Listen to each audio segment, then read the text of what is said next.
With summer creeping in, you might be asking yourself, is it worth traveling in 2022? Or is it too expensive? Let's find out.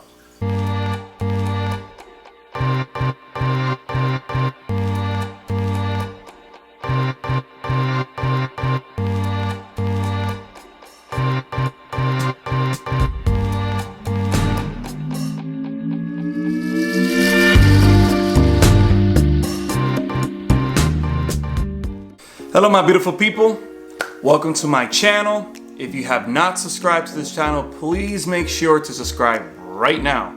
We are getting close to 1,000 subscribers on this channel and it would mean the world to me if you got me to that point. So please share the love and subscribe. Now, let's talk about this topic. Is it okay to travel in 2022? We have heard a lot of things in the news with price increases, wars going on, and basically getting out of this pandemic that kept most people locked in for 2 years. Didn't keep me locked in though. But some of you may have been fearful of this this pandemic, so you're probably wondering, well, you know what? Now it's time to finally come out. People are not wearing masks as much anymore. The restrictions have been lifted in most areas as well. And people are pretty much trying to get back to normal life as it was before the pandemic. So, is it worth going on a vacation this year? Weather's warming up and we're starting to feel those summer vibes. Every now and then temperatures go up to the 70s and you're just like, be very nice to be in a beautiful beach in the Caribbean right now. So, should I go and do it? Well, let's talk about the prices. Let's talk about why everything is soaring up. Okay, so we're going to check this website out in Bloomberg Wealth. We have an article that they posted, I believe it was yesterday that they posted this one. So it basically says soaring airfares shock travelers after pandemic bargains. Rising fuel costs and high demand are forcing airlines to raise fares for customers who are already struggling with widespread inflation. Obviously, inflation has taken a toll on everyone. Definitely on my pocket. I don't know about you, but more than likely, yes. So let's see what it says here. After 2 years of a pandemic, all they wanted to do was take their long delayed trips. Then flight prices surged. The much awaited easing of COVID cases and restrictions is coinciding with a jump in jet fuel costs as Russia invasion of Ukraine prompted the US to ban imports of Russian crude and pushed up oil prices as high as $130 a barrel. Now I gotta say this, all right? Gas has been going up since we had the new administration take place. You know, so I've seen a lot of news networks just blaming it on, Russia. It's not really Russia's fault. We've seen prices soar way before Russia decided to invade Ukraine. Well, that's another story. All right, that's plus higher demand for trips means airline ticket costs are increasing for consumers, many of whom are already facing higher prices in areas like groceries, gas, and rent payments. They're talking about your boy right here.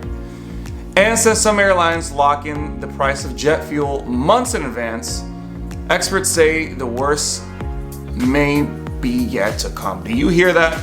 The worst may be yet to come. Being able to purchase affordable plane tickets is hardly a matter of life and death, but how consumers respond to the hikes does have significant implications for the economy and could imperil the travel industry, which is still recovering from the pandemic's precipitous drop in demand. Paying more for big ticket items like plane trips also has an outside impact on the wallets of everyday people. Now, let's look at this chart. So rush to travel prices in March 2022 for popular routes have spiked from March 2020 lows. So let's check to see. Black here would be JFK to LAX. So if you look at that, March 2020, you were going to pay around $241 to go from New York to LAX. That's pretty cheap. That was the average price. Try to go there now, it'll be $326. So That is a pretty significant increase, almost $100 more. Now you have to think about if you're just trying to do like a 4-day trip to Los Angeles, and you're going with 2 people, you're gonna have to shell out at least $200 plus. And we're not even talking about car rental prices. Have you seen car rental prices? I'm telling you, they are insane. Like for my Greece trip that we're gonna have in July, I cannot believe how expensive the car rentals are, and I got some bargain deals. Hopefully it's not one of those fugazi deals where you have to pay extra when you get there. But even if they charge me extra, at least it's still not, compared to like the best companies and their pricing. It's just really tough. So let's look at another example. Let's do Boston to Denver. Denver. Let's see. So March 2020, you were going to pay $173 to go to Boston, to go to Denver from Boston. Now $343 for the same flight. That is a significant increase. Wow, that is a lot. Let's look at this last one. Miami to San Francisco SFO. You're gonna pay $211. That's a long trip. $211 is a steal. Back in March 2020, and now you're gonna pay $376. So it's tough. It's a real deal. So looking at all of this, is it worth traveling? Well, I'll tell you this. It all depends on you. It depends on your situation, but you gotta factor this in. You're definitely gonna pay more. Like prices are not going down. You're gonna pay more. Don't forget about that COVID price. I think I went to Puerto Rico in the pandemic. I think I paid or $50 to $60 round trip. $50 to $60 round trip to go over there. So that was a steal. And I did my engagement shoot and all that kind of stuff over there November 2020. So it was an amazing deal. But those prices are gone. So you can just kiss that goodbye. You're not going to buy tickets for $50 round trip anymore. You're not going to be able to get these extreme steals. Oil is up, okay? We all know that.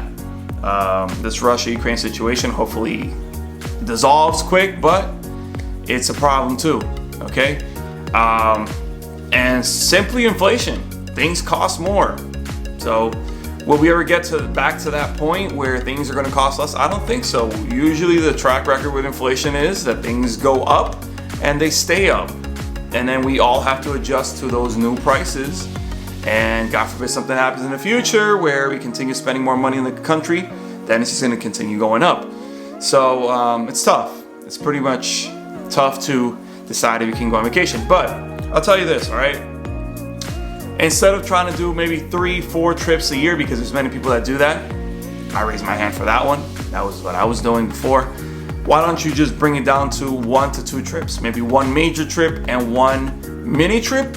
If you're in the middle class, you're making decent money, and you are not putting yourself in debt, because if you're in large amounts of debt and you cannot even breathe in a household because every dollar counts, you should not be going on vacation at all. I mean, that might be a little controversial to say, and I'm sorry, but you want, what's more important than going to the beach for a week is paying your household expenses, making sure your family is fed, making sure that you pay your rent, making sure you pay your bills. So avoid traveling if you have any of these issues, but if you can afford to go for a nice trip, maybe just go 1 major trip.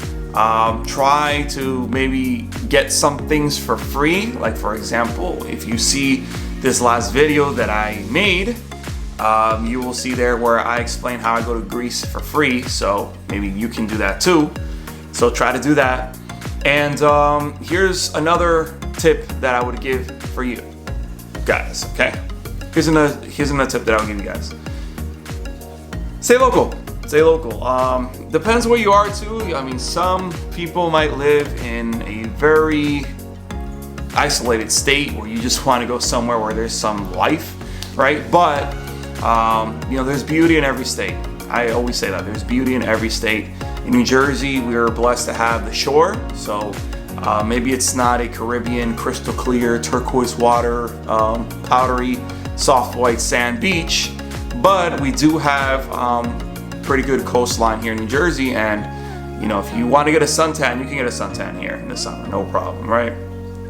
So stay local, maybe get an Airbnb, and maybe you want to invite extra family members along and you guys all split it together, but at least you'll have a couple of days to rest somewhere nice. You can go to the mountains, or whether you like the beach, or you simply like to stay around rivers and lakes. You can do all of that with Airbnb. I mean, there's an Airbnb everywhere, and for every type of scenery and for every type of vacation, you can find an Airbnb, whether you like the city life or you like, you know, the countryside or whatever it is. So I would definitely do my research and do it that way. You know, maybe just take an hour drive away somewhere else and just stay there. But, you know, certainly these price increases are going to affect many, many people. So that's why I give you this information. Be careful. Be careful what you decide to do. You know, don't go crazy this summer. I know many people want to be out, but, you know, you have to do what's best for you and your finances. So that is my recommendation to you. So again, enjoy your time, enjoy your vacations. I can't wait for mine. I'll be in Greece real soon to celebrate my 1-year anniversary with my beautiful wife. So can't wait to do that. But let me know, comment below. Will you be traveling this year? Are you gonna go and have a nice little vacation trip, or will you stay local and you'll just travel in your state or in your country? Let me know, please. Make sure you like, comment, and subscribe to my channel once again. So please do that. Please do that. It's helping me out a lot. All right. Take care, guys. God bless. See you in another video soon.